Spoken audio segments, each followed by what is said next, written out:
Ma mère a dit que ma femme exagérait les symptômes de grossesse, alors j'ai montré la vérité à toute la famille.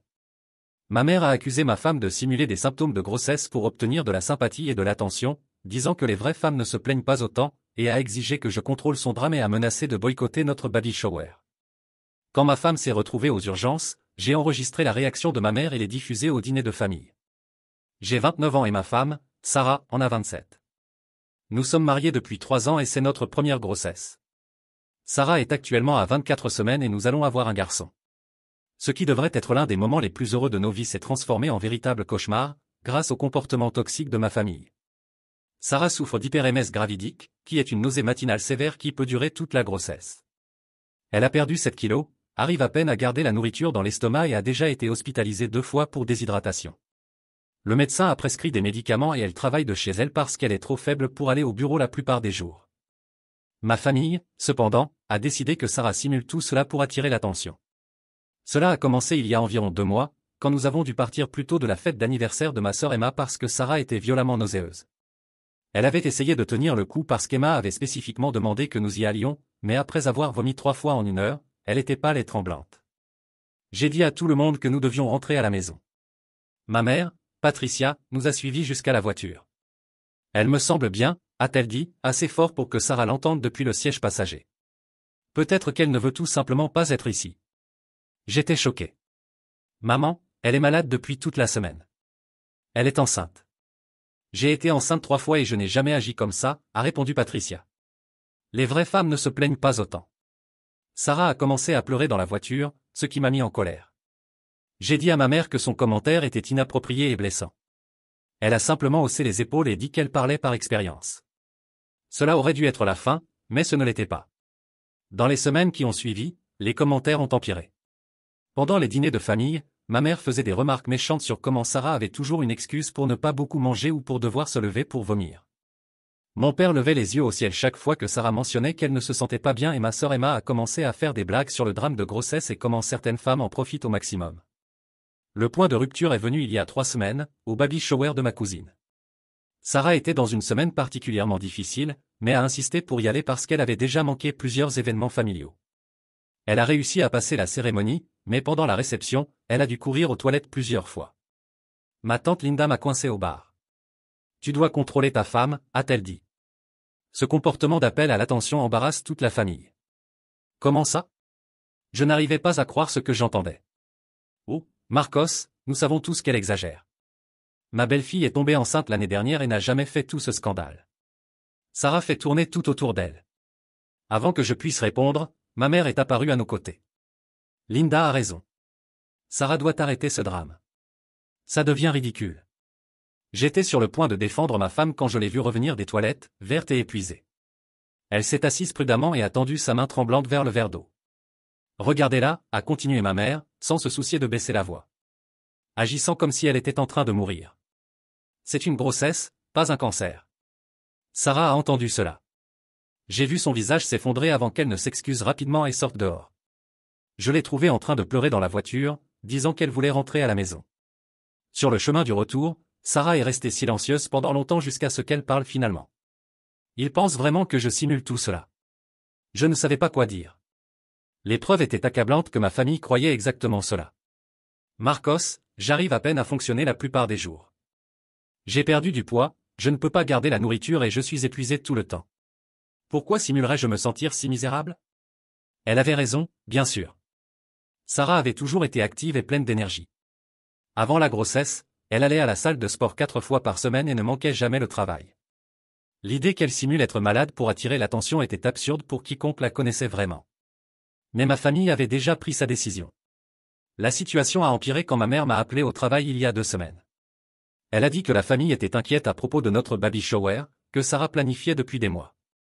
Nous ne voulons pas renforcer son comportement, a dit ma mère. Si elle va continuer avec cette mise en scène, peut-être ne devrions-nous pas aller au baby shower. J'étais stupéfait. Tu menaces de boycotter le baby shower de ton propre petit-fils parce que tu penses que ma femme simule être malade. Nous ne menaçons rien. Nous disons juste que nous ne pouvons pas soutenir ce type de comportement de recherche d'attention. Ce n'est sain pour personne, surtout pour le bébé. Ce soir-là, j'ai raconté à Sarah la conversation. Elle était dévastée. Elle était si excitée par le baby shower, avait passé des semaines à planifier chaque détail, et maintenant ma famille menaçait de tout gâcher. Peut-être devrais-je simplement annuler, a-t-elle dit en pleurant. Je ne veux pas causer de problème avec ta famille. Pas question, lui ai-je dit. Tu n'es pas le problème ici. Mais le stress l'affectait clairement. Les symptômes semblaient empirer dans les jours qui ont suivi, et elle dormait à peine tant elle était bouleversée par la situation familiale. Puis c'est arrivé jeudi dernier. J'étais au travail quand Sarah m'a appelé, pleurant et presque incohérente. Elle a dit qu'elle vomissait du sang et se sentait étourdie et faible. J'ai immédiatement quitté le travail et couru à la maison, où je l'ai trouvée sur le sol de la salle de bain, pâle et tremblante. J'ai appelé le 911, et nous avons passé 6 heures aux urgences. Les médecins s'inquiétaient de la déshydratation grave et des complications possibles. Ils ont fait plusieurs examens, donné 4 poches de sérum et l'ont gardée en observation. Le médecin nous a dit que le stress de l'hyperémèse gravidique s'était aggravé et qu'elle devait faire plus attention au repos et éviter le stress. Le stress peut considérablement aggraver les symptômes, a expliqué le médecin. Il est important qu'elle ait un environnement de soutien à la maison. Pendant que nous étions à l'hôpital, j'ai appelé ma mère pour l'informer de ce qui se passait. Sa réponse était incroyable. Est-elle sûre qu'elle n'est pas juste en train d'être dramatique encore, a demandé ma mère. Peut-être qu'elle a juste mangé quelque chose de périmé. Je tenais la main de ma femme pendant qu'elle recevait du sérum dans la veine, et ma mère questionnait encore si elle était vraiment malade. Maman, elle est à l'hôpital. Les médecins la traitent pour des complications graves de grossesse. Bon, j'espère qu'elle a appris la leçon de ne pas faire tant de drames. J'ai raccroché au nez. Quelque chose a cliqué en moi à ce moment-là. J'ai réalisé que ma famille n'était pas seulement peu solidaire. Ils étaient activement nuisibles pour ma femme et pour notre enfant à naître. Quand nous sommes rentrés de l'hôpital à l'aube de vendredi, Sarah était épuisée mais arrivait finalement à garder un peu d'eau dans l'estomac. Elle s'est endormie presque immédiatement, et je suis resté éveillé toute la nuit à la regarder respirer, traitant encore ce qui s'était passé et surtout la réaction de ma mère. Je ne pouvais pas sortir de ma tête la froideur dans sa voix, le manque total d'empathie pour une femme qui était littéralement hospitalisée en portant son propre petit-fils. Le lendemain matin, Sarah dormait encore quand mon téléphone a commencé à sonner. C'était ma sœur Emma. J'ai entendu dire que Sarah était allée à l'hôpital hier, a-t-elle dit, mais le ton n'était pas d'inquiétude. C'était presque comme si elle vérifiait si un ragot était vrai. Maman a dit que vous avez dû appeler une ambulance et tout. Elle vomissait du sang, Emma. Elle était sévèrement déshydratée. Les médecins ont dit que le stress aggravait ses symptômes. Ah. Il y a eu une pause. Bon, peut-être que maintenant elle apprendra à ne pas tant exagérer. Je veux dire, si elle avait été plus prudente depuis le début. J'ai raccroché au nez aussi. Je commençais à réaliser que le problème n'était pas seulement ma mère. C'était toute la famille. Ils avaient créé une narration sur Sarah étant dramatique et maintenant ils étaient si investis dans cette version des faits que même une hospitalisation ne pouvait pas changer leurs esprits. Pendant le week-end, j'ai pris soin de Sarah pendant qu'elle se rétablissait. Elle était encore faible, mais les médicaments anti-nausées aidaient un peu. Nous avons longuement parlé de la situation avec ma famille, et pour la première fois, Sarah a été complètement honnête sur comment leurs commentaires l'affectaient. Marcos, je me réveille chaque matin en me sentant coupable d'être malade, m'a-t-elle dit, les larmes coulant sur son visage. Je me demande s'ils ont raison, si j'exagère vraiment. Mais puis je vomis pour la 10e fois de la journée et je me rappelle que c'est réel. Que je n'ai pas choisi cela. Tu ne devrais jamais avoir à prouver que tu es malade à ma famille. Mais c'est ce que je sens que je dois faire. Et ça me tue de l'intérieur. J'ai peur que tout ce stress blesse le bébé. C'est à ce moment-là que j'ai pris une décision. J'ai pris mon téléphone et appelé ma mère. Quand elle a répondu, j'ai mis le haut-parleur sans prévenir Sarah. Salut, maman. Comment allez-vous? Je vais bien, chérie. Et Sarah? S'est-elle remise de son drame de jeudi? Sarah m'a regardé avec les yeux écarquillés, mais j'ai fait signe de rester silencieuse. Drame? Maman, elle était hospitalisée. Oh, Marcos, tu sais ce que je pense de ça. Elle aime clairement l'attention. J'ai eu 3 grossesses et n'ai jamais eu besoin d'une ambulance. Mais maman, le médecin a dit qu'elle a l'hyperémèse gravidique. C'est une vraie condition médicale. Les médecins d'aujourd'hui donnent des noms à tout juste pour faire sentir les gens spéciaux. De mon temps, on supportait simplement. Sarah doit arrêter d'être si faible et dramatique. Je pouvais voir Sarah commencer à pleurer silencieusement à côté de moi. Alors tu penses vraiment qu'elle simule être malade? Pas complètement simulée, mais définitivement exagérée pour obtenir de l'attention. Et ça marche, n'est-ce pas? Tu cours à la maison du travail, tu l'emmènes à l'hôpital, tu la traites comme une princesse fragile. Elle a obtenu exactement ce qu'elle voulait. Et si elle est vraiment malade? Et si elle a besoin du soutien de la famille? Ma mère a ri amèrement. Marcos, je connais les femmes. Je reconnais le drame quand je le vois. Et ta femme, c'est du pur drame. Si elle arrêtait de chercher la sympathie et gérait simplement la grossesse comme une adulte, nous irions tous beaucoup mieux. Je comprends. Merci d'avoir clarifié cela, maman. J'ai raccroché et regardé Sarah, qui sanglotait doucement. Tu as entendu, ai-je dit. Il n'y a rien que nous puissions faire pour changer son esprit. Elle a déjà décidé qui tu es. Je ne comprends simplement pas, a dit Sarah entre les larmes. Pourquoi me déteste-t-elle autant? Que ai-je fait pour mériter cela? Tu n'as rien fait. Le problème n'est pas toi, Sarah. Le problème, c'est elle. Ce dimanche, nous avons eu le dîner de famille mensuel chez mes parents. Normalement, Sarah aurait essayé d'y aller même en se sentant mal, mais cette fois j'ai dit qu'elle reste à la maison pour se reposer. J'irai seule et confronterai finalement ma famille sur leur comportement. Quand je suis arrivé, tout le monde était là, mes parents, Emma et son mari, mon frère Daniel avec sa femme, et quelques oncles. La première chose que ma mère a demandé était « Où est Sarah? Elle va bien ou elle fait plus de drame ?» Elle est à la maison en train de se reposer parce qu'elle se remet encore de l'hospitalisation. Mon oncle Roberto a ri. Hospitalisation pour nausées matinales? De mon temps, les femmes accouchaient dans les champs et retournaient travailler le jour suivant. Elle n'a pas été hospitalisée pour nausées matinales, ai-je dit, sentant ma patience s'épuiser. Elle a été hospitalisée pour hyperémèse gravidique, déshydratation sévère et vomissement avec du sang. Oh, s'il te plaît, a dit Emma. Elle a probablement juste forcé le vomissement jusqu'à ce qu'il y ait du sang. N'importe qui peut faire ça. C'est à ce moment-là que j'ai sorti mon téléphone. J'avais enregistré la conversation avec ma mère exprès, sachant que ce moment viendrait. Sans dire un mot, j'ai appuyé sur play et mis le volume au maximum. La voix de ma mère a résonné dans la salle à manger, les médecins d'aujourd'hui donnent des noms à tout juste pour faire sentir les gens spéciaux. De mon temps, on supportait simplement. Sarah doit arrêter d'être si faible et dramatique. Le silence dans la pièce était assourdissant. Tout le monde me regardait, mais je n'ai pas arrêté l'enregistrement. Pas complètement simulé, mais définitivement exagéré pour obtenir de l'attention. Et ça marche, n'est-ce pas? Tu cours à la maison du travail, tu l'emmènes à l'hôpital, tu la traites comme une princesse fragile. Ma mère était devenue pâle. Marcos, tu ne peux pas. Je connais les femmes. Je reconnais le drame quand je le vois. Et ta femme, c'est du pur drame. L'enregistrement s'est terminé et le silence a continué. J'ai rangé le téléphone et regardé autour de la table. Alors, ai-je dit calmement, maintenant tout le monde a entendu exactement ce que vous pensez de ma femme enceinte. Une femme qui a perdu 7 kilos, a été hospitalisée 2 fois, et porte votre premier petit-fils. Ma mère avait des larmes dans les yeux, mais pas de regret. De colère. Comment oses-tu m'enregistrer sans permission? Comment oses-tu m'humilier devant la famille? Comment osez-vous humilier ma femme pendant des mois? Comment osez-vous questionner si elle est vraiment malade quand elle recevait du sérum dans la veine? C'était une conversation privée. A crié ma mère. Et les commentaires que vous faites sur Sarah devant elle sont publics? Les insultes, les insinuations, les menaces de boycotter notre baby shower? Mon père a finalement parlé, Marcos, tu es allé trop loin. On n'enregistre pas sa propre mère. Et vous êtes allé trop loin en attaquant ma femme enceinte pendant des mois. La différence, c'est que maintenant vous devez entendre vos propres mots. Emma était rouge de colère. Sarah t'a manipulé pour faire ça. Elle t'a convaincu de te retourner contre ta propre famille. Personne ne m'a manipulé. J'étais fatigué de vous traiter la femme que j'aime comme si elle était une menteuse et manipulatrice quand elle passe par l'une des expériences les plus difficiles de sa vie. Ma belle-sœur, femme de Daniel, qui avait toujours été plus neutre, a finalement parlé, Marcos a raison. Vous avez été cruel avec Sarah. Je n'ai rien dit avant parce que ce n'était pas mon combat, mais c'était horrible à entendre. Tu es aussi manipulé, a dit ma mère à elle. Vous ne comprenez pas comment certaines femmes opèrent. Certaines femmes, ai-je demandé. Quel type de femme, maman? Explique-moi quel type de femme elles sont. Elle est restée silencieuse, réalisant le piège. Je vais être très clair avec vous tous, ai-je continué. Sarah est ma femme. Elle porte mon fils.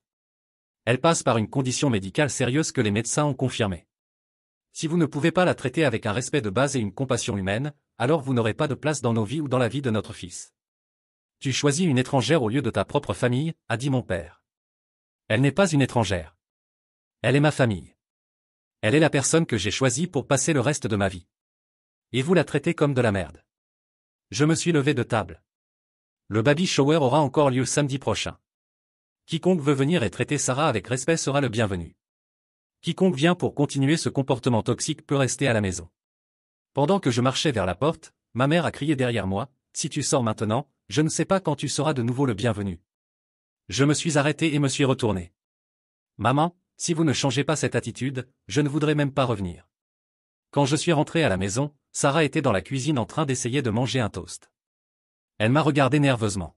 « Comment ça s'est passé ?» Je lui ai tout raconté, y compris l'enregistrement. À ma surprise, au lieu d'être contrariée, elle a commencé à pleurer de soulagement. « Merci, a-t-elle dit. Merci de m'avoir finalement vraiment défendu. Je commençais à penser que je devenais folle. Tu n'as jamais été folle. C'est ma famille qui l'est. Cette nuit-là, j'ai reçu plusieurs messages. Emma m'appelant traître. Daniel disant que j'avais humilié notre mère inutilement. Ma tante Linda disant que j'avais détruit l'harmonie de la famille. Mais j'ai aussi reçu des messages de soutien. Ma belle-sœur m'a félicité d'avoir défendu ma femme. Quelques cousins ont dit qu'ils avaient toujours trouvé le comportement étrange mais ne savaient pas comment intervenir. Le plus important, c'est que, pour la première fois en moi, Sarah a dormi toute la nuit sans se réveiller de stress. Et pour la première fois depuis longtemps, je me suis senti comme un vrai mari, quelqu'un qui protégeait sa famille au lieu d'essayer de plaire à tout le monde. Le lundi suivant, les conséquences de ma décision ont commencé à se manifester de façon que je n'avais pas anticipée. Sarah avait sa meilleure semaine en moi, les médicaments fonctionnaient mieux, elle arrivait à garder quelques repas, et le plus important, elle semblait plus détendue. Pour la première fois depuis le début de la grossesse, j'ai vu un peu de l'ancienne Sarah revenir. Mais pendant que ma femme s'améliorait, ma famille était en guerre totale contre moi. Les messages ne s'arrêtaient pas. Ma mère m'appelait plusieurs fois par jour, alternant entre larmes et cris. « Tu as détruit notre famille », disait-elle. « À cause d'une femme que tu connais depuis seulement quelques années, tu as jeté 29 ans de relation avec ta mère. » Ce qui m'irritait le plus, c'était comment il continuait à dépeindre Sarah comme la méchante de l'histoire, même après tout ce qui s'était passé. Emma avait créé un groupe WhatsApp avec toute la famille, sauf moi et Sarah, où apparemment ils discutaient de comment me ramener à la raison. Je ne l'ai su que parce que ma belle-sœur, la femme de Daniel, m'a envoyé des captures d'écran des messages. Les messages étaient encore pires que je l'imaginais. Ma mère avait écrit, « Sarah a clairement lavé le cerveau de Marcos. Elle est plus manipulatrice qu'on ne le pensait. Elle a réussi à faire que mon propre fils m'enregistre et m'humilie. C'est de l'abus psychologique. » Emma avait répondu, « J'ai toujours su qu'il y avait quelque chose qui n'allait pas avec elle. Vous vous souvenez quand elle n'a pas voulu venir à Noël l'année dernière? Elle a dit qu'elle avait la grippe, mais je parie que c'était juste pour causer du drame. Mon oncle Roberto, des femmes comme ça détruisent les familles. Mon ami a vécu la même chose. Sa femme l'a fait s'éloigner de nous tous, et maintenant il est complètement contrôlé par elle. » En lisant ces messages, j'ai réalisé que rien de ce que j'avais fait n'était vraiment arrivé jusqu'à eux. Dans leurs esprits, je ne défendais pas ma femme malade, j'étais manipulé par une femme malicieuse qui avait orchestré tout cela pour m'éloigner de la famille. L'ironie était criante. Ils étaient si convaincus que Sarah était manipulatrice qu'ils ne pouvaient pas voir comment eux-mêmes essayaient de me manipuler pour revenir de leur côté. Mardi, j'ai reçu un appel de mon père au travail.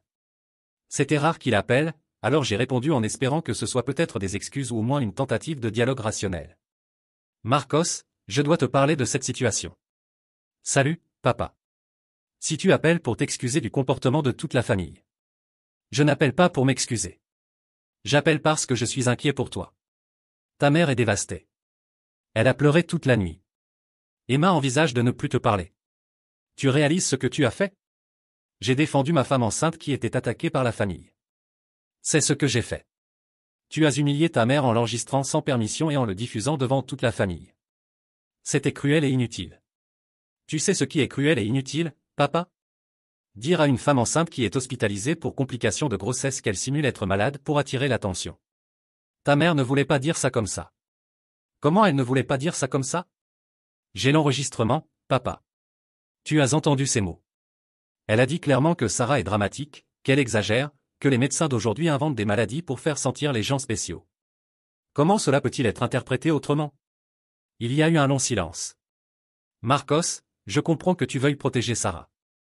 Mais tu es marié depuis seulement 3 ans. Nous sommes ta famille depuis toute une vie. Sarah va et vient, mais la famille, c'est pour toujours. Ces mots m'ont rendu plus furieux que tout ce que ma mère avait dit. Sarah va et vient? Papa, elle est ma femme. Elle porte ton petit-fils. Elle n'est pas une petite amie quelconque qui peut aller et venir. Nous avons fait des vols l'un à l'autre. Les vœux peuvent être brisés, Marcos.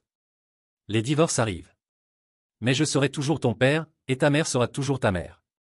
Et si vous continuez à traiter ma femme comme de la merde, vous pouvez être mes parents biologiquement, mais vous ne ferez pas partie de ma vie. J'ai raccroché en tremblant de colère.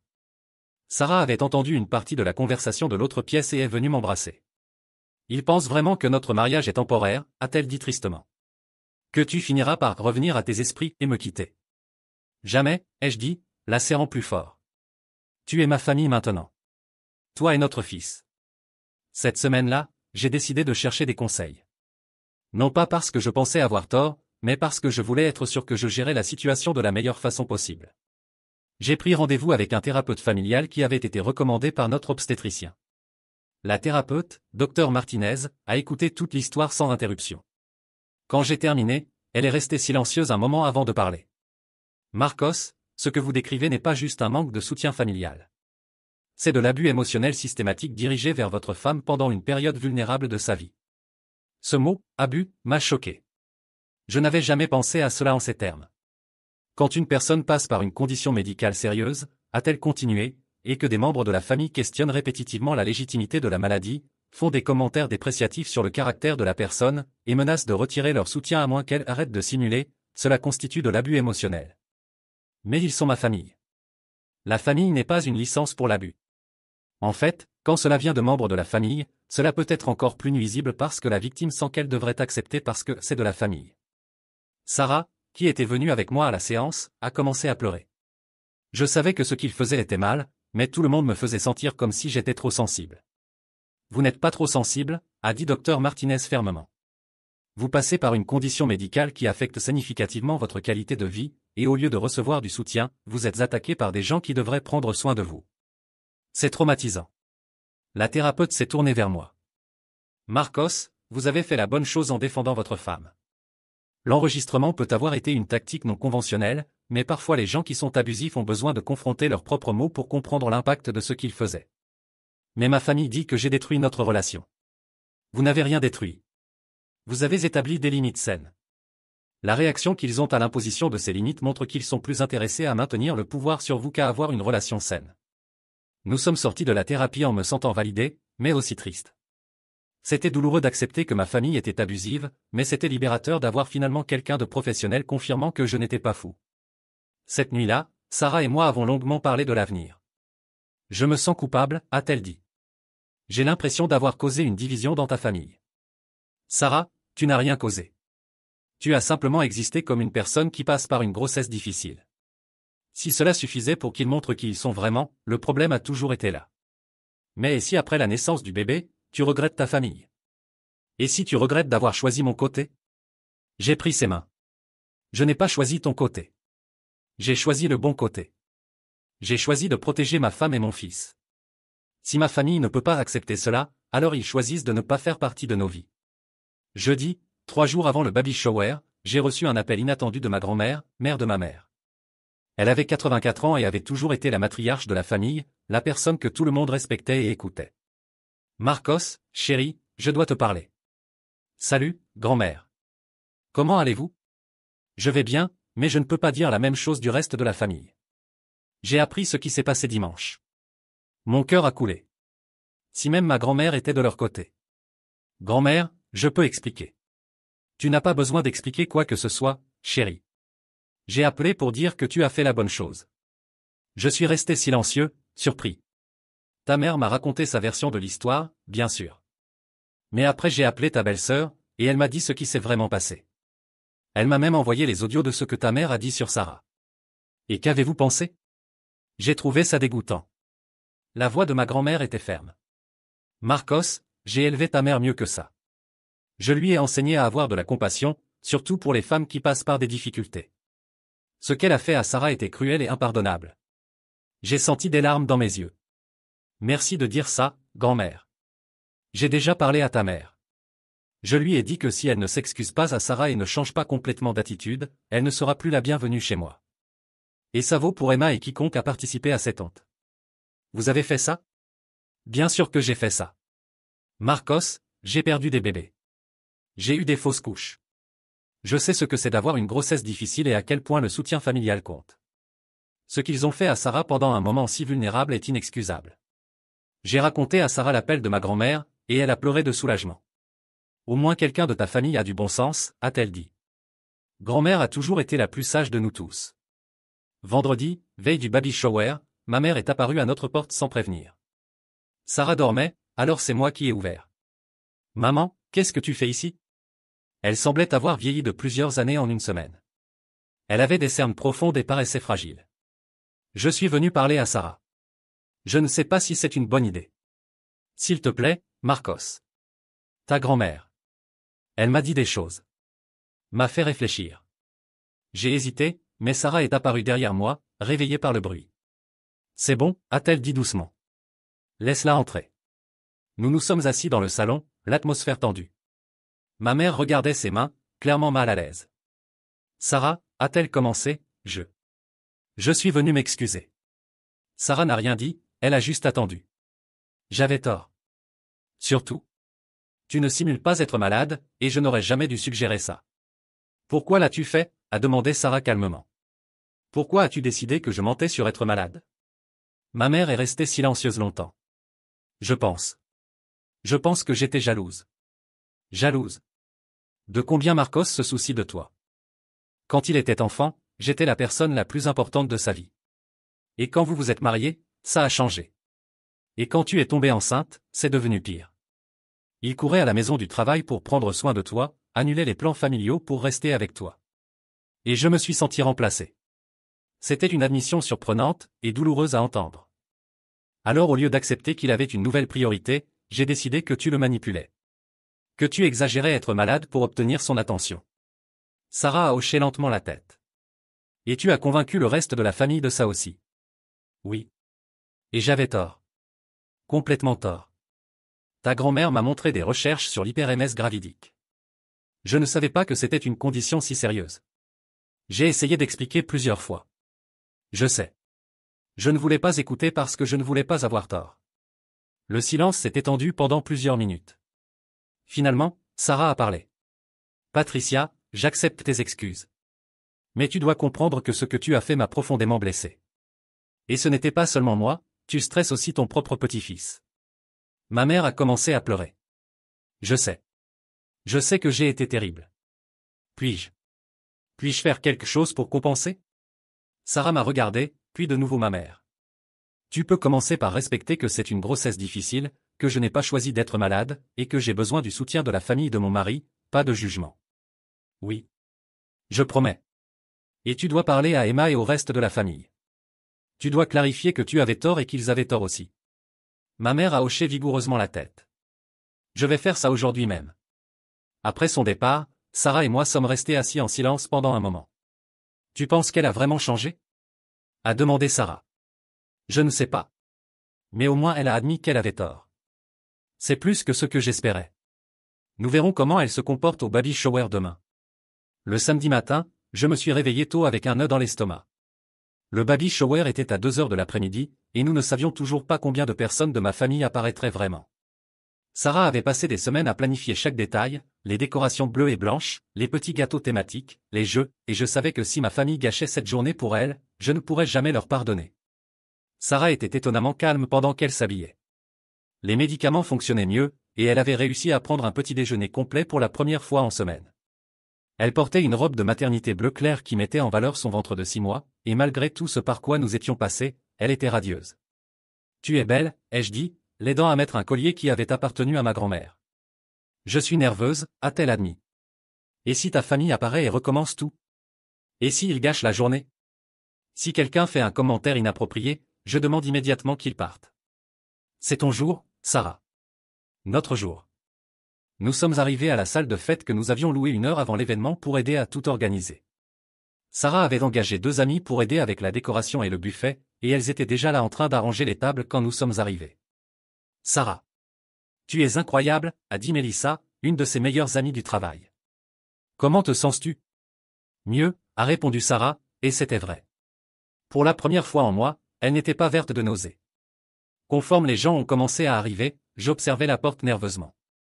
Les premiers à apparaître étaient les parents de Sarah, qui avaient pris l'avion de l'intérieur pour l'événement. Ils l'ont embrassée avec précaution, demandant comment elle se sentait et complimentant comme elle était belle. C'était un contraste frappant avec la façon dont ma famille l'avait traitée. Ensuite sont venus les amis de Sarah, des collègues de travail, quelques voisins. Tout le monde était excité, avait apporté de beaux cadeaux, et l'ambiance était vraiment festive. Pendant un moment, j'ai réussi à me détendre et profiter de voir Sarah finalement heureuse et célébrée. Puis, à 2h30, ma famille a commencé à arriver. Ma grand-mère fut la première, et mon cœur s'est rempli de soulagement quand je l'ai vue. Elle s'est dirigée directement vers Sarah et l'a embrassée chaleureusement. « Chérie, tu es absolument radieuse », a-t-elle dit assez fort pour que tout le monde entende. Je suis si heureuse de finalement rencontrer la femme qui a conquis le cœur de mon petit-fils. C'était clairement un message pour le reste de la famille qui arrivait encore. Ma mère est apparue quelques minutes plus tard, portant un grand cadeau et paraissant genuinement repentante. Elle s'est approchée de Sarah avec hésitation. « Sarah, tu es belle. Comment te sens-tu ? » « Mieux, merci de demander. J'ai apporté quelque chose pour toi. » Ma mère a donné le cadeau. C'est le berceau que Marcos a utilisé quand il était bébé. Je l'ai gardé toutes ces années en attendant le premier petit-fils. Sarah était visiblement émue. Patricia, c'est très spécial. Merci. C'était un geste genuin, et j'ai senti un petit espoir que peut-être les choses pourraient vraiment changer. Emma est arrivée peu après avec son mari, paraissant gênée. Elle a salué Sarah brièvement, mais au moins n'a fait aucun commentaire sarcastique. Mon frère Daniel et sa femme sont venus juste après, et étonnamment, sa femme, Anna, s'est dirigée directement vers Sarah. « Sarah, excuse-moi de ne pas avoir rien dit avant à propos d'eux. Tu sais. J'aurais dû te défendre. Merci de dire ça, Anna. Ça signifie beaucoup. » Pendant un moment, il semblait que nous aurions un événement normal et heureux. Les gens conversaient, riaient, jouaient au jeu que Sarah avait planifié. Ma mère se comportait parfaitement, posant des questions appropriées sur la grossesse et complimentant les préparatifs. Mais alors ma tante Linda est arrivée. Elle est entrée dans la salle comme si rien ne s'était passé, a salué quelques personnes de manière décontractée, puis s'est dirigée vers l'endroit où Sarah était assise en ouvrant des cadeaux. « Sarah, chérie », a-t-elle dit d'un ton qui m'a immédiatement mis en alerte. « Tu as une bien meilleure couleur aujourd'hui. C'est incroyable comme tu récupères vite quand tu veux. » La salle est devenue silencieuse. Sarah a pâli, pas de nausée, mais de choc. « Excuse-moi », a répondu Sarah calmement. « Oh, tu sais. La semaine dernière tu étais pratiquement en train de mourir, aujourd'hui tu es ici tout habillée et souriante. C'est impressionnant comme tu t'adaptes aux circonstances. » Je me suis levé de ma chaise immédiatement, mais ma grand-mère a été plus rapide. Elle a frappé sa canne sur le sol avec force. « Linda, tu vas arrêter cette conversation maintenant ou tu vas sortir de la fête. »« Maman, je faisais juste remarquer que tu étais en train d'être cruelle et inappropriée. Sarah passe par une condition médicale sérieuse, et si tu ne peux pas montrer une compassion de base, alors tu ne devrais pas être ici. » Linda est devenue rouge. J'ai le droit d'exprimer mon opinion. Pas à la fête du baby shower de mon arrière-petite-fille. A dit ma grand-mère fermement. Tu as deux options, t'excuser genuinement et te comporter comme un être humain décent, ou sortir maintenant. L'embarras de Linda était visible. Tout le monde dans la salle la regardait, y compris des gens qui ne connaissaient pas notre situation familiale mais qui avaient clairement perçu qu'elle avait dit quelque chose de complètement inapproprié. Je ne voulais pas, a-t-elle commencé. Tu voulais exactement, a dit Sarah calmement, se levant. Linda, tu voulais exactement dire ce que tu as dit.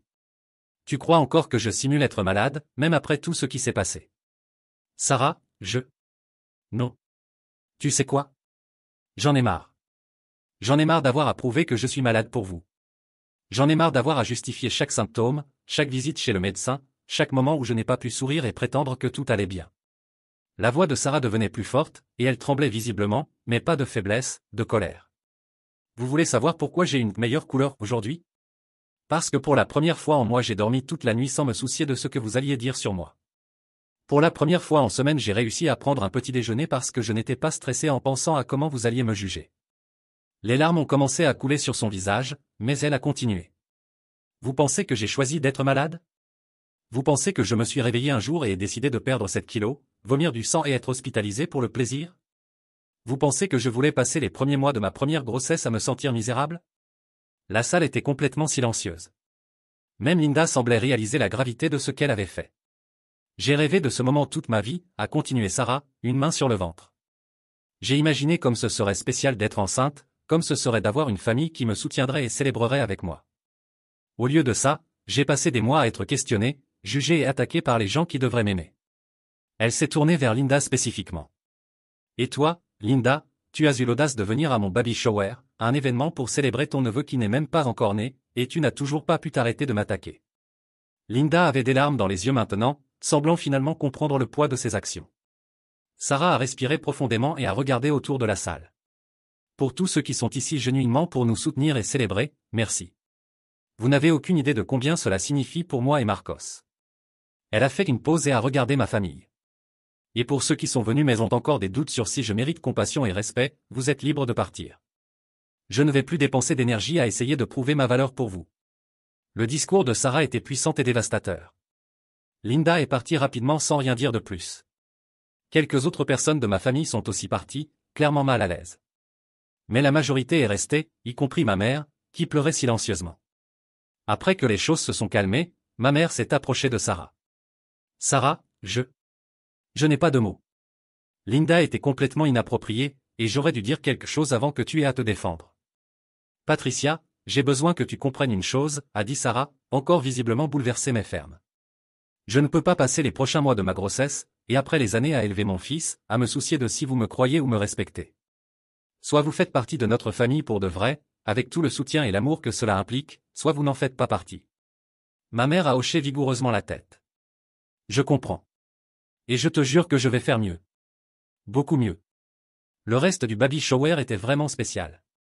Sans les personnes toxiques présentes, Sarah a réussi à se détendre et profiter des célébrations.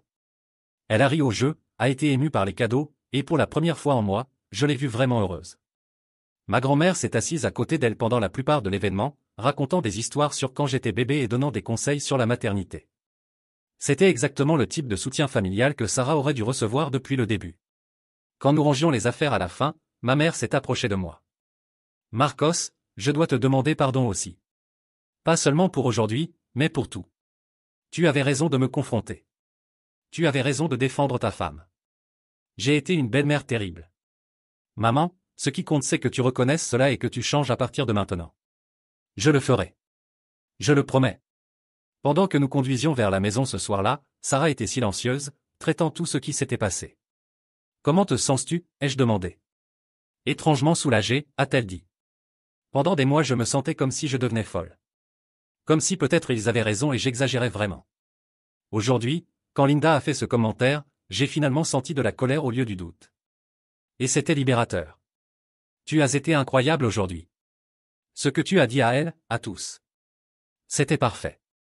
J'étais fatigué de rester silencieuse. Fatigué d'essayer d'être la belle-fille parfaite pour des gens qui me traitaient comme de la merde. Cette nuit-là, pour la première fois en moi, Sarah a dormi profondément sans se réveiller une seule fois de stress. Et j'ai dormi en sachant que j'avais finalement protégé ma famille de la bonne façon. Dans les jours qui ont suivi, j'ai reçu des messages d'excuses de plusieurs membres de la famille. Emma a envoyé un long texto admettant qu'elle avait été influencée par ma mère et qu'elle regrettait. Daniel a appelé pour s'excuser de ne pas avoir défendu Sarah avant. Même quelques oncles et cousins qui avaient participé aux commentaires méchants ont pris contact pour admettre qu'ils avaient tort. Linda ne s'est jamais excusée. En fait, elle a commencé à répandre dans la famille étendue que Sarah avait été dramatique au baby shower et que j'étais contrôlé par ma femme. Mais cette fois, au lieu que les gens la croient automatiquement, ils venaient me raconter ce qu'elle disait. La narration avait complètement changé. Dans les semaines qui ont suivi le baby shower, notre vie a finalement commencé à ressembler à ce que j'avais toujours imaginé qu'une grossesse devrait être. Sarah répondait mieux aux médicaments, arrivait à travailler quelques heures par jour de la maison, et plus important, elle souriait à nouveau. Pas le sourire forcé qu'elle utilisait quand elle essayait de cacher comme elle se sentait mal, mais de vrais sourires quand nous parlions du bébé ou quand il donnait des coups. Ma mère essayait vraiment de se rattraper. Elle appelait Sarah plusieurs fois par semaine, mais pas pour l'interroger sur les symptômes ou faire des commentaires voilés. Au lieu de ça, elle demandait si Sarah avait besoin de quelque chose, si elle pouvait apporter de la nourriture, ou simplement pour parler des préparatifs pour le bébé. C'était un changement de 180 degrés, et bien que Sarah soit encore prudente, elle donnait une chance à ma mère de prouver qu'elle avait changé. Ta mère m'a envoyé une recette de thé au gingembre qu'elle dit avoir aidé quand elle était enceinte de toi, m'a raconté Sarah un après-midi. Et elle a écrit une note disant que si je n'aimais pas, je n'avais pas besoin de prétendre que j'aimais juste pour être poli. C'était un petit geste, mais significatif. Ma mère reconnaissait finalement que Sarah n'était pas obligée de prétendre aller bien pour faire plaisir aux autres. Mais tous les membres de la famille ne faisaient pas le même progrès. Linda était devenue encore plus hostile après le baby shower. Apparemment, elle disait à qui voulait l'entendre que j'avais lavé le cerveau de toute la famille et que Sarah avait manipulé la situation pour se faire passer pour une victime. La situation avec Linda a atteint un point de rupture 2 semaines après le baby shower, pendant un déjeuner du dimanche chez ma grand-mère. Linda avait été spécifiquement non invitée par ma grand-mère, mais est apparue quand même, disant qu'elle avait autant le droit que quiconque d'être dans la maison de sa propre mère. Sarah et moi sommes arrivés et avons trouvé Linda déjà là, parlant avec quelques cousins qui n'avaient pas été au baby shower. Quand elle nous a vus, elle n'a pas arrêté de parler, en fait, elle a augmenté le volume. Point est bien sûr qu'elle allait parfaitement bien au baby shower jusqu'à ce que quelqu'un la questionne. Là soudain elle était traumatisée et faisait un discours dramatique. C'est exactement le type de comportement manipulateur dont je parlais. Sarah s'est arrêtée à l'entrée du salon. J'ai vu son expression changer de nerveuse à déterminée. Linda, a dit Sarah calmement, tu parles de moi. Linda s'est retournée, sans aucune gêne. Je parlais de la situation. Comment tu as réussi à convaincre tout le monde que tu es la victime ici? Et quelle situation serait-ce? Tu sais exactement de quoi je parle. Toute cette mise en scène d'être malade, faire que Marcos se retourne contre sa propre famille, causer du drame à ton propre baby shower. Sarah a hoché lentement la tête. Je vois. Linda, puis-je poser une question? Bien sûr. As-tu déjà eu l'hyperémèse gravidique? Non, mais... As-tu déjà été hospitalisé pour déshydratation sévère pendant la grossesse? Non, mais ça ne veut pas dire. As-tu déjà vomi du sang à cause de nausées excessives? Linda est restée silencieuse. As-tu déjà perdu 7 kilos pendant une grossesse parce que tu ne pouvais pas garder la nourriture dans l'estomac? Sarah, qu'est-ce que tu essaies de? As-tu déjà pris des médicaments antiémétiques prescrits par un médecin parce que tes symptômes étaient si sévères qu'ils mettaient toi et ton bébé en danger? La pièce était complètement silencieuse maintenant. Tous les cousins avaient arrêté de parler et écoutaient. Non, a admis Linda à contre-cœur. Alors explique-moi comment tu te sens qualifié pour déterminer si mes symptômes sont réels ou non. Linda a ouvert et fermé la bouche plusieurs fois, clairement sans réponse. Linda, a continué Sarah, as-tu déjà pensé à ce que signifie accuser une femme enceinte de simuler être malade? As-tu considéré le dommage psychologique que cela cause? Je ne faisais pas. Tu faisais exactement ça. Et tu sais quelle est la partie la plus triste? Tu es si investi dans avoir raison sur moi étant une personne terrible que tu ne peux même pas ressentir d'empathie pour une femme de ta propre famille qui passe par des difficultés. Sarah s'est tournée vers les cousins qui avaient écouté Linda. Si vous voulez connaître la vérité sur ma mise en scène, vous pouvez demander à n'importe quel médecin qui m'a traité. Vous pouvez voir mes examens, mes prescriptions, mes rapports d'hospitalisation. Tout est documenté. Elle a regardé de nouveau Linda. Mais vous savez ce qui n'est pas documenté? Le stress que des commentaires comme les tiens ont causé. Le stress qui, selon mon obstétricien, peut avoir aggravé mes symptômes. Le stress qui aurait pu nuire à mon bébé. Linda était visiblement mal à l'aise. Sarah, je n'ai jamais voulu. Tu voulais exactement ça. Tu voulais exactement cela. Tu voulais m'humilier, me faire sentir petite, me faire questionner ma propre réalité. Et quand ça n'a pas marché, quand la famille a commencé à voir à travers tes mensonges, tu es devenu encore plus déterminé à me détruire. Ma grand-mère, qui avait observé silencieusement jusqu'alors, a frappé sa canne sur le sol. Linda, ça suffit. Tu as entendu tout ce que tu avais besoin d'entendre. Sarah a raison. Tu es cruelle, et j'ai honte de toi. Maman, tu ne comprends pas. Je comprends parfaitement. Tu ne peux pas admettre que tu avais tort, alors tu doubles la mise sur ta cruauté. Eh bien, pas dans ma maison. Ma grand-mère s'est levée avec difficulté. Linda, tu as deux options. Tu peux t'excuser genuinement auprès de Sarah et promettre d'arrêter ce comportement destructeur, ou tu peux sortir de ma maison et ne pas revenir jusqu'à ce que tu sois prête à te comporter comme un être humain décent. Tu m'expulses? Je te donne un choix. Linda a regardé autour de la pièce, s'attendant clairement au soutien de quelqu'un. Mais tout le monde la regardait avec des expressions de désapprobation ou d'embarras. Bien, a-t-elle dit finalement, je vois qu'elle a vraiment réussi à laver le cerveau de vous tous.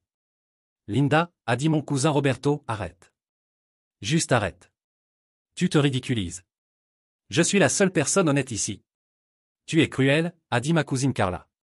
Même si tu avais des doutes sur les symptômes de Sarah, ce qui est complètement inapproprié, elle a été hospitalisée. 2 fois. Comment peux-tu questionner ça? Linda a réalisé qu'elle avait complètement perdu le soutien de la famille. Sans rien dire de plus, elle a pris son sac et est partie, claquant la porte. Le silence qui a suivi était lourd, mais pas inconfortable. C'était plutôt comme un soulagement collectif. Sarah, a dit ma cousine Carla, excuse-moi de ne pas avoir parlé avant. Linda racontait une version très différente de l'histoire.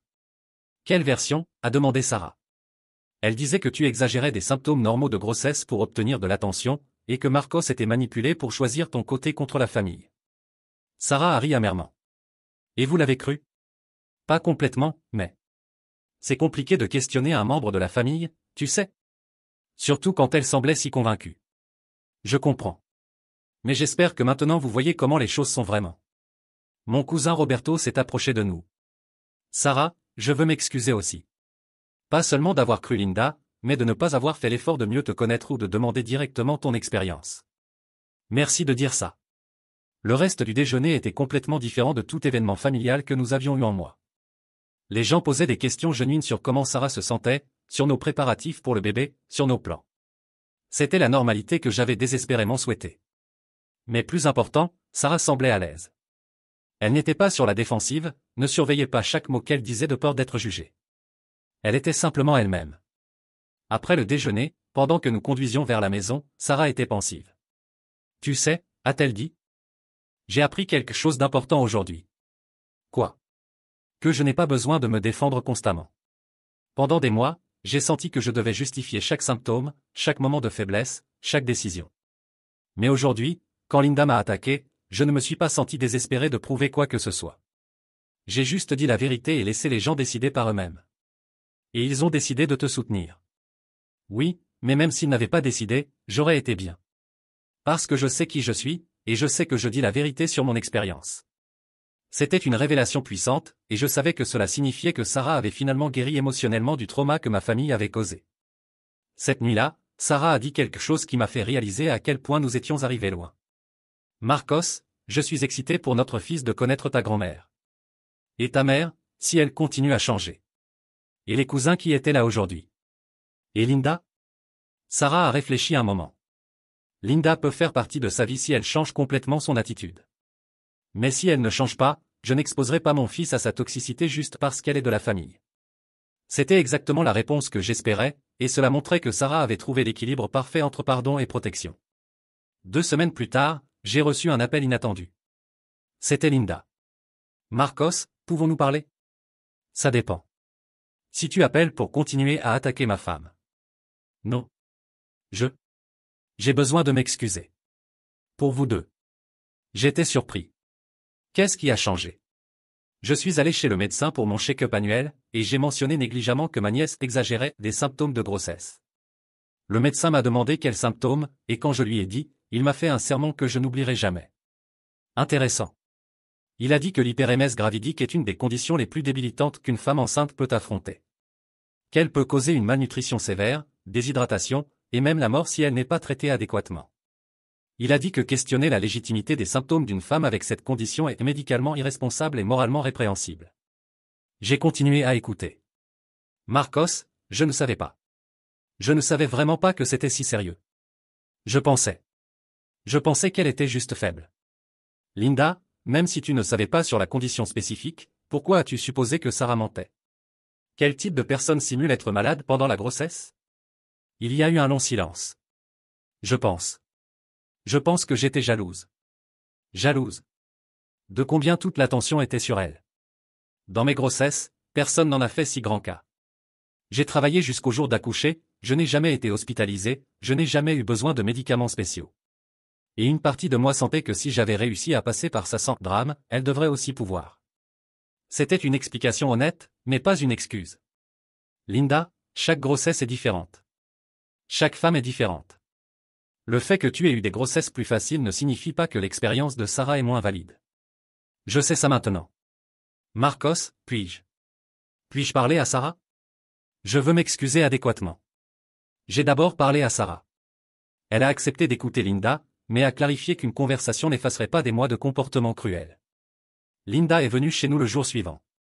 Elle semblait genuinement repentante et humble, une version de Linda que je n'avais jamais vue avant. Sarah, a-t-elle commencé, je suis venue m'excuser, mais d'abord je dois admettre quelque chose. J'avais tort. Complètement, totalement tort. Tu n'exagérais pas, tu ne simulais pas, tu n'étais pas dramatique. Tu passais par une condition médicale sérieuse, et au lieu d'offrir du soutien, je t'ai attaqué. Sarah a écouté silencieusement. Plus que ça, je dois admettre que mes attaques venaient d'un mauvais endroit en moi. J'étais jalouse de l'attention que tu recevais, et ça m'a fait vouloir diminuer ton expérience.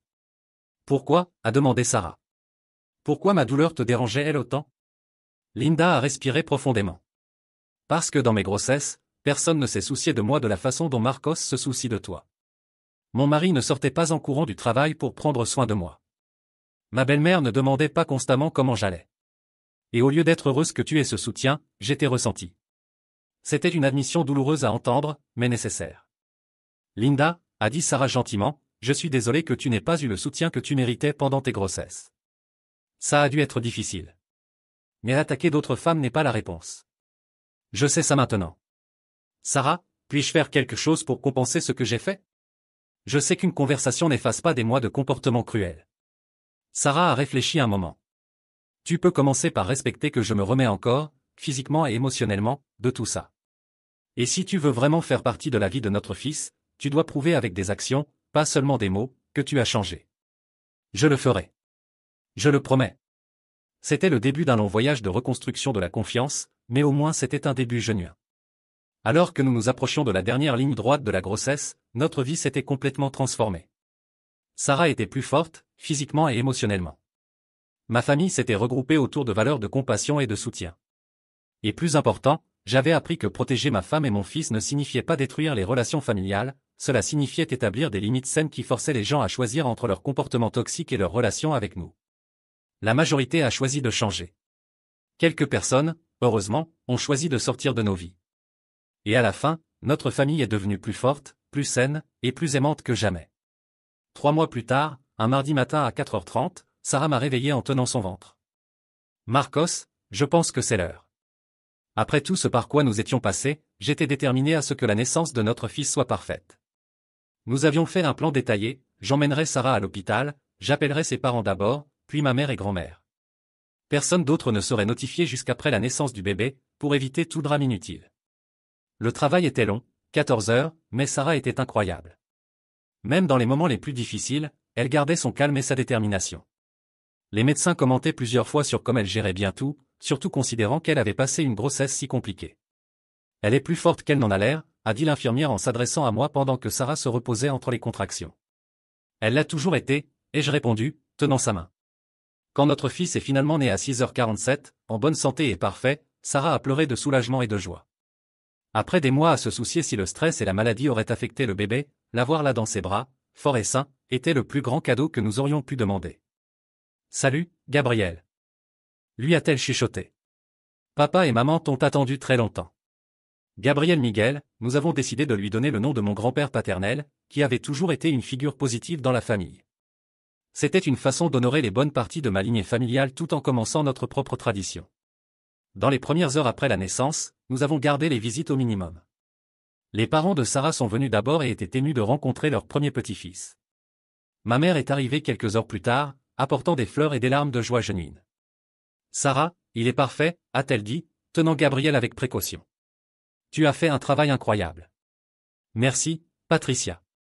Tu veux le tenir? Voir ma mère tenant mon fils, avec Sarah observant sans tension ou préoccupation, était un moment que je n'avais jamais pensé que nous aurions. Nous étions arrivés si loin. Ma grand-mère est arrivée peu après, appuyée sur sa canne mais avec les yeux brillants de bonheur. Mon premier arrière-petit-fils, a-t-elle dit, émue. Sarah, chérie, tu as apporté une joie immense à notre famille.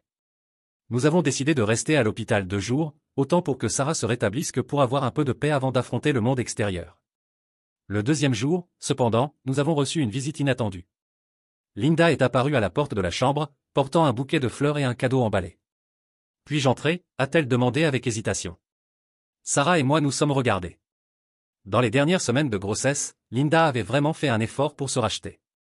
Elle avait envoyé des messages de soutien, offert de l'aide avec les préparatifs, et plus important, n'avait pas fait un seul commentaire inapproprié. Bien sûr, a dit Sarah. Linda s'est approchée du lit où Sarah était avec Gabriel dans ses bras. Sarah, il est beau. Absolument parfait. Merci. Linda a hésité un moment avant de continuer. Sarah, je sais que j'ai passé des mois à être terrible avec toi. Et je sais qu'une conversation et quelques semaines de bon comportement n'effacent pas ça. Mais te regardant maintenant, voyant comment tu as amené ce beau garçon au monde après tout ce par quoi tu es passé. Je me sens profondément honteuse de mon comportement. Sarah a écouté silencieusement. Tu es plus forte que je ne le serai jamais. Et j'espère qu'un jour tu pourras me pardonner complètement, pas seulement pour les mots, mais pour les actions. Linda, a dit Sarah doucement, je t'ai déjà pardonné. Mais pardonner ne signifie pas oublier. Cela signifie que je ne porterai pas de colère dans mon cœur. Mais cela signifie aussi que tu dois continuer à prouver que tu as changé. Je comprends. Et je continuerai à prouver. Linda s'est tournée vers moi. Marcos, merci de ne pas avoir abandonné la famille. De nous avoir donné la chance de grandir et changer. Tu aurais pu couper le contact complètement, et personne ne t'aurait blâmé. Les familles peuvent être compliquées, ai-je dit. Mais quand les gens veulent genuinement changer, ça vaut la peine de donner une chance. Après le départ de Linda, Sarah était pensive. Tu sais, a-t-elle dit, il y a 6 mois, si quelqu'un m'avait dit que Linda serait ici, étant respectueuse et genuinement repentante, je n'aurais jamais cru. Les gens peuvent changer quand ils font face aux conséquences de leurs actions. Oui, mais ce n'était pas juste elle.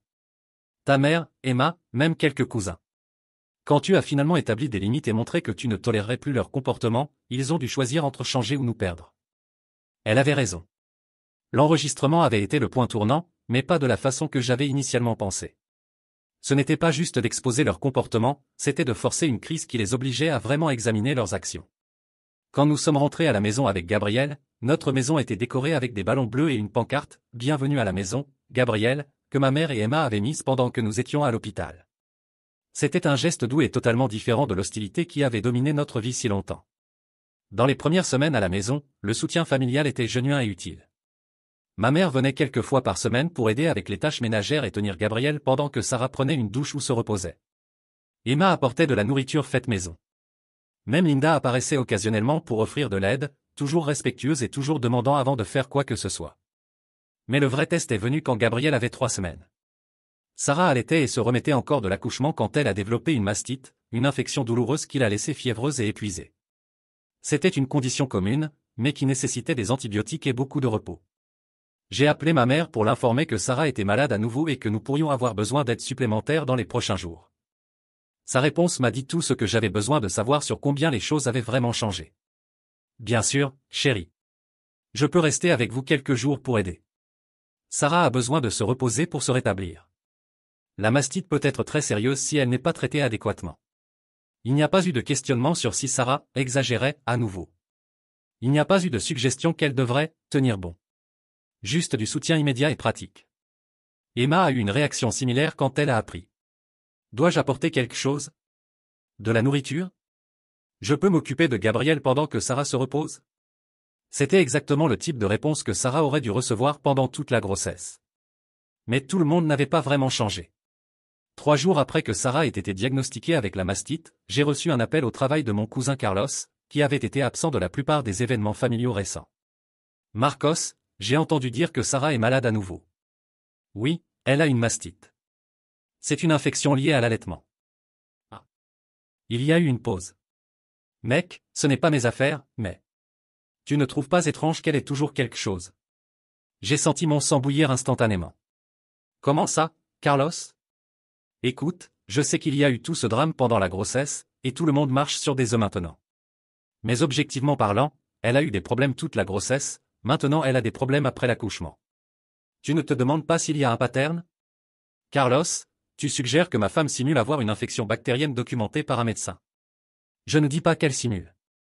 Je dis que peut-être elle est plus sensible à ces choses que d'autres femmes. Sensible. Ouais, genre, peut-être qu'elle ressent les choses plus intensément et a besoin de plus de soins et d'attention que ce qui est normal. C'était incroyable. Même après tout ce qui s'était passé, il y avait encore des membres de la famille qui ne pouvaient pas accepter que Sarah avait simplement la malchance de faire face à des complications médicales légitimes. Carlos, laisse-moi t'expliquer quelque chose très clairement. La mastite affecte environ 20% des mères qui allaitent. L'hyperémèse gravidique affecte 0,3% des femmes enceintes. Sarah n'est pas sensible, elle est statistiquement malchanceuse. Ok, mais... Il n'y a pas de mais. Et tu sais quoi? Même si Sarah était plus sensible à la douleur ou au malaise que d'autres personnes, cela ne ferait pas qu'elle mérite moins de compassion et de soutien. Cela ferait qu'elle en aurait besoin de plus. Marcos, mec, j'essaie juste d'être l'avocat du diable ici. Non, tu ne le es pas. Tu perpétues exactement la même mentalité toxique qui a presque détruit mon mariage et la santé mentale de ma femme. Et je ne tolérerai pas ça. J'ai raccroché au nez. Mais l'appel de Carlos m'a fait réaliser quelque chose d'important, le changement dans ma famille n'était pas complet.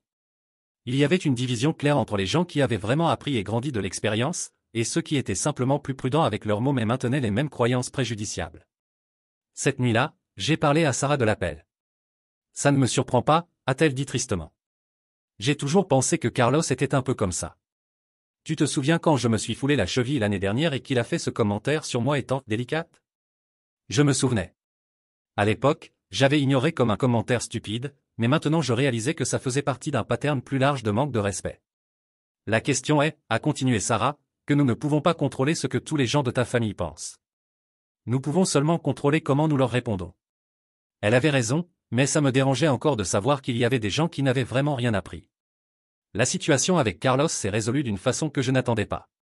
Apparemment, après notre conversation téléphonique, Carlos a décidé d'appeler d'autres membres de la famille pour vérifier si quelqu'un d'autre pensait la même chose sur Sarah. Il a appelé ma mère en premier. Selon ce que ma mère m'a raconté après, la conversation était ainsi. Patricia, tu ne trouves pas étrange que Sarah ait toujours un problème de santé? Carlos, qu'est-ce que tu veux dire par ça?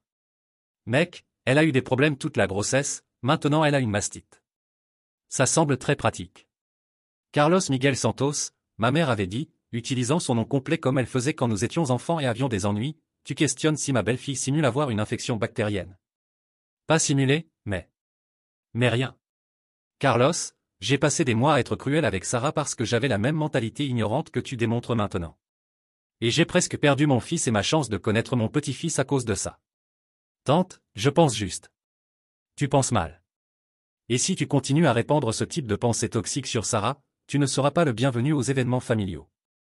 Je ne permettrai pas à quiconque de traiter ma belle-fille de la façon dont je l'ai traitée. Carlos a aussi appelé Emma, qui a eu une réaction encore plus forte. Carlos, tu as complètement perdu la raison, avait-elle demandé. Après tout ce qui s'est passé, après avoir vu comment notre comportement a presque détruit le mariage de Marcos, tu questionnes encore si Sarah est légitime. Emma, je pensais juste. Tu pensais mal. Et si tu n'arrêtes pas ça immédiatement, je vais dire à Marcos que tu essaies de recruter des gens pour ta théorie conspiratoire idiote. La réaction de la famille était si forte que Carlos m'a appelé le jour suivant pour s'excuser. Marcos, mec, excuse-moi pour l'appel d'hier. J'avais tort. Carlos, tu avais très tort. Mais ce qui m'inquiète c'est que tu ne sembles pas comprendre pourquoi tu avais tort. Je comprends. Tu comprends? Alors explique-moi ce que tu comprends. Il y a eu un long silence. Je pense que je comprends que Sarah ne simule pas être malade. Non, Carlos. Ce n'est pas suffisant. Le problème n'est pas juste que tu penses qu'elle simule. Le problème c'est que tu penses avoir le droit de juger les expériences médicales d'une autre personne. Le problème c'est que tu penses qu'il est approprié de questionner la légitimité de la douleur ou maladie de quelqu'un. Je n'avais jamais pensé à ça comme ça. Alors tu dois penser. Carlos, quand tu questionnes si Sarah est trop sensible ou si ses problèmes de santé sont pratiques, tu dis essentiellement qu'elle ne mérite pas de compassion à moins qu'elle prouve que sa douleur répond à tes standards arbitraires. Mec, je ne voulais vraiment pas. Je sais que tu ne voulais pas être malicieux. Mais l'impact de tes mots ne dépend pas de ton intention. Et l'impact c'est que tu perpétues une culture où les femmes doivent prouver qu'elles méritent d'être crues sur leurs propres expériences corporelles. C'était une conversation longue et difficile, mais à la fin, j'ai senti que Carlos commençait vraiment à comprendre. L'incident avec Carlos a fini par être positif d'une façon inattendue. Il a montré que les membres de la famille qui avaient vraiment changé étaient maintenant disposés à confronter activement ceux qui n'avaient pas changé. Ma mère et Emma, qui étaient avant partie du problème, étaient maintenant partie de la solution. Quand Gabriel avait 2 mois, nous avons décidé de faire une petite fête pour le présenter officiellement à la famille élargie. C'était aussi une opportunité de voir comment les dynamiques familiales s'étaient vraiment établies après tous les événements des derniers mois. La fête était révélatrice de plusieurs façons. Premièrement, plusieurs personnes qui avaient été hostiles pendant la grossesse faisaient maintenant un point d'honneur à traiter Sarah avec un respect évident.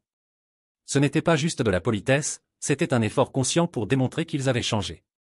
Deuxièmement, les gens qui avaient vraiment appris de l'expérience étaient maintenant plus conscients de comment d'autres personnes traitaient Sarah. Quand un cousin a fait un commentaire apparemment innocent sur Sarah, paraissant fatiguée, Emma a immédiatement répondu, bien sûr qu'elle paraît fatiguée, Roberto. Elle a un bébé de 2 mois. C'est normal. C'était le type de protection active que Sarah n'avait jamais reçu avant. Troisièmement, Linda faisait clairement un effort herculéen pour se racheter. Elle avait apporté un cadeau cher pour Gabriel, offert de l'aide pour le nettoyage, et plus important, demandait toujours avant de tenir le bébé ou donner des conseils. Sarah, puis-je tenir Gabriel quelques minutes pendant que tu manges, avait-elle demandé à un moment. Bien sûr, merci. C'était une interaction normale, mais significative parce qu'elle montrait que Linda avait appris à demander la permission au lieu d'assumer des droits. Mais le moment le plus significatif de la fête est venu quand Sarah allaitait Gabriel et a dû se retirer dans une pièce plus privée. Tu as besoin de quelque chose, a demandé ma mère. Je vais bien, merci. Tu es sûr? Je peux apporter de l'eau ou une collation? En fait, un verre d'eau serait super. Pendant que ma mère cherchait de l'eau, Linda s'est approchée. Sarah, puis-je te parler une minute? Sarah a hoché la tête, ajustant Gabriel. Je voulais te dire que te regarder être mère a été humiliant pour moi. Comment ça? Pendant toute ta grossesse, j'ai dit des choses horribles sur toi étant faible ou dramatique. Mais te voir maintenant, gérant la maternité, allaitant même quand tu es évidemment épuisé, prenant soin de Gabriel avec tant de patience et d'amour, je réalise que tu es une des personnes les plus fortes que j'ai jamais rencontrées. Sarah était visiblement émue. Linda, merci de dire ça. Plus que ça, je veux que tu saches que si quelqu'un, n'importe qui, fait des commentaires inappropriés sur toi ou sur comment tu gères la maternité, ils devront d'abord me gérer. C'était une déclaration puissante, surtout venant de quelqu'un qui avait été l'antagoniste principal pendant si longtemps. J'accepte ça, a dit Sarah. Et Linda? Merci d'avoir vraiment changé. Après la fête, pendant que nous nettoyions, Sarah a fait une observation qui m'a fait réaliser à quel point nous étions arrivés loin. Tu sais, a-t-elle dit, pour la première fois depuis que j'ai connu ta famille, j'ai senti que j'appartenais vraiment. Comment ça? Aujourd'hui, quand les gens me regardaient, je voyais une acceptation genuine. Pas juste de la tolérance ou de la politesse forcée. Une vraie acceptation. Et quand j'ai dû allaiter ou quand Gabriel a pleuré et j'ai dû le calmer, personne n'a fait de grimaces ou de commentaires sur moi étant super protectrice ou quelque chose comme ça. Elle avait raison. La différence était frappante. Plus que ça, a-t-elle continué, j'ai senti que les gens se souciaient genuinement de mon bien-être. Ta mère a demandé comment je dormais. Emma a offert de s'occuper de Gabriel si nous avions besoin d'un rendez-vous en amoureux. Même Linda a demandé si j'avais besoin d'aide avec quelque chose à la maison. Et comment cela t'a-t-il fait sentir? Aimé. Partie de la famille. Pour la première fois, j'ai senti que les gens me voient comme une personne qui mérite soin et considération, pas comme une intruse qui doit constamment prouver sa valeur. Cette nuit-là, après que Gabriel se soit endormi, Sarah et moi avons parlé de tout ce qui s'était passé ces derniers mois. Tu regrettes quelque chose, a-t-elle demandé. J'ai réfléchi attentivement avant de répondre. Je regrette de ne pas t'avoir défendu plus tôt. Je regrette d'avoir essayé de maintenir la paix au lieu de protéger ma femme. Je regrette chaque fois que j'ai laissé quelqu'un te faire sentir petite ou questionner. Et l'enregistrement? Tu le regrettes? Non. L'enregistrement a tout changé. C'est ce qui a forcé ma famille à confronter ses propres mots et actions. Sans ça, ils auraient probablement continué le même comportement indéfiniment. Je suis d'accord. C'était cruel, mais c'était nécessaire. Sarah est restée silencieuse un moment avant de continuer. Marcos, je veux que tu saches que cette période, aussi difficile qu'elle ait été, m'a enseigné des choses importantes sur moi-même. Comme quoi? Que je suis plus forte que je ne pensais. Que je peux me défendre quand c'est nécessaire. Et que je n'ai pas besoin de l'approbation de tout le monde pour être heureuse. Tu as toujours été forte, Sarah. Tu as juste eu besoin de circonstances qui t'ont forcé à le montrer. Peut-être. Mais j'ai aussi appris sur toi. Que as-tu appris? Que quand ça compte vraiment, tu choisis le bon côté. Ça a pu te prendre du temps pour y arriver, mais quand tu y es arrivé, tu n'as pas vacillé. Tu as risqué ta relation avec toute ta famille pour me protéger moi et Gabriel. Vous êtes ma famille maintenant. La famille la plus importante. Je sais. Et ça signifie tout pour moi. 6 mois plus tard, quand Gabriel avait 8 mois, nous avons reçu une invitation inattendue. Carlos se mariait et voulait que nous venions au mariage. Tu veux y aller? Ai-je demandé à Sarah. Honnêtement? Oui. Je veux voir comment il me traite maintenant, surtout devant sa fiancée. Le mariage était intéressant.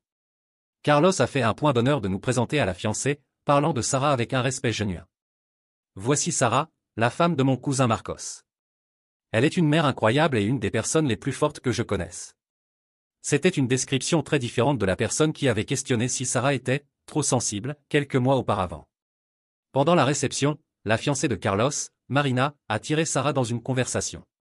Carlos m'a parlé de quelques problèmes familiaux qui ont eu lieu pendant ta grossesse, a-t-elle dit. Je voulais te dire que j'admire comment tu as géré tout ça. Merci. C'était une période difficile. Carlos a dit que la façon dont vous avez résolu les choses l'a fait repenser beaucoup de ses propres attitudes. Il a dit qu'il a beaucoup appris sur l'empathie et sur ne pas juger les expériences d'autres personnes. Sarah a souri. Je suis contente de savoir que quelque chose de positif est sorti de toute cette situation. En fait, a continué Marina, Carlos m'a fait promettre que si je passe jamais par des problèmes de santé pendant une future grossesse, il me soutiendra complètement et ne questionnera jamais mes symptômes. C'était une promesse spécifique et significative, montrant que Carlos avait vraiment internalisé les leçons. Pendant le mariage, j'ai observé les interactions de ma famille avec Sarah et Gabriel. C'était comme regarder un groupe complètement différent de personnes. Le respect, la considération, le soin genuin, tout était là de façon naturelle et consistante. Quand Gabriel est devenu agité pendant la cérémonie, Emma a immédiatement offert de l'emmener dehors pour que Sarah puisse assister au mariage. Quand Sarah a mentionné qu'elle était fatiguée, ma mère a offert de s'occuper de Gabriel à notre table pendant que Sarah et moi dansions. C'était de petits gestes, mais qui démontraient un changement fondamental dans la dynamique familiale. La vengeance, j'ai réalisé, n'était pas venue sous forme de confrontation dramatique ou de punitions élaborées. Elle était venue sous forme de personnes forcées à faire face aux conséquences de leurs actions et à choisir entre changer ou perdre des relations importantes. Et pour ceux qui ont choisi de changer genuinement, la punition s'était transformée en croissance personnelle et relations plus fortes. Pour ceux qui n'ont pas changé ou qui se sont éloignés, la conséquence était simplement de ne pas faire partie de la vie de Gabriel, une conséquence naturelle et appropriée. 1 an après la naissance de Gabriel, Sarah est tombée enceinte à nouveau. Cette fois, quand elle a commencé à avoir des symptômes de nausée matinale, la réaction de la famille était complètement différente. Comment puis-je aider, était la première question de ma mère. Dois-je m'occuper de Gabriel pendant que tu te reposes, a offert Emma. Puis-je apporter de la nourriture ou faire des courses pour vous, a demandé Linda. Heureusement, cette grossesse était beaucoup plus facile. Sarah avait des nausées, mais rien comparé à l'hyperémèse gravidique de la première fois. Pourtant, la famille traitait ses symptômes avec sérieux et offrait un soutien constant. C'est incroyable la différence, m'a dit Sarah un soir. La première fois, je me sentais comme si je devais prouver que j'étais vraiment malade. Cette fois, les gens me croient simplement et offrent de l'aide. Comme ça aurait dû être depuis le début. Oui. Mais tu sais quoi? Je suis presque contente que ce soit arrivé de cette façon. Pourquoi? Parce que ça nous a forcés à établir des limites claires et des attentes réalistes. Maintenant je sais exactement où je me situe dans cette famille, et c'est dans une position de respect et d'égalité. Notre fille, Sophia, est née sans complications, et l'accueil de la famille était chaleureusement aimant. Il n'y a pas eu de drame, pas de commentaires inappropriés, pas de questionnements. Juste une famille célébrant l'arrivée d'une nouvelle vie. Aujourd'hui, 3 ans après tout ce qui s'est passé, je peux dire honnêtement que notre famille est plus forte que jamais. Non pas parce que nous avons ignoré les problèmes du passé, mais parce que nous les avons affrontés directement et avons exigé de vrais changements. Sarah est genuinement respectée et aimée par ma famille. Gabriel et Sophia ont des grands-parents, oncles et cousins qui les adorent inconditionnellement. Et j'ai appris que protéger ma famille nucléaire ne signifie pas détruire les relations, cela signifie établir des standards appropriés pour comment nous voulons être traités. L'enregistrement, qui à l'époque semblait une mesure désespérée, a fini par être le catalyseur pour transformer toute notre dynamique familiale. Il a forcé des conversations difficiles, révélé de vrais caractères, et ultimement mené à des relations plus authentiques et saines. Toutes les familles ne peuvent pas ou ne vont pas changer quand confrontées à leur comportement toxique. Mais la nôtre a changé, et pour ça je suis éternellement reconnaissant. Parce qu'à la fin, Sarah avait raison, nous n'avions pas besoin de l'approbation de tout le monde pour être heureux. Mais il se trouve que quand tu tiens ferme à tes valeurs et exiges le traitement que tu mérites, parfois les gens s'élèvent pour répondre à ces attentes. Et quand ils le font, tout le monde y gagne.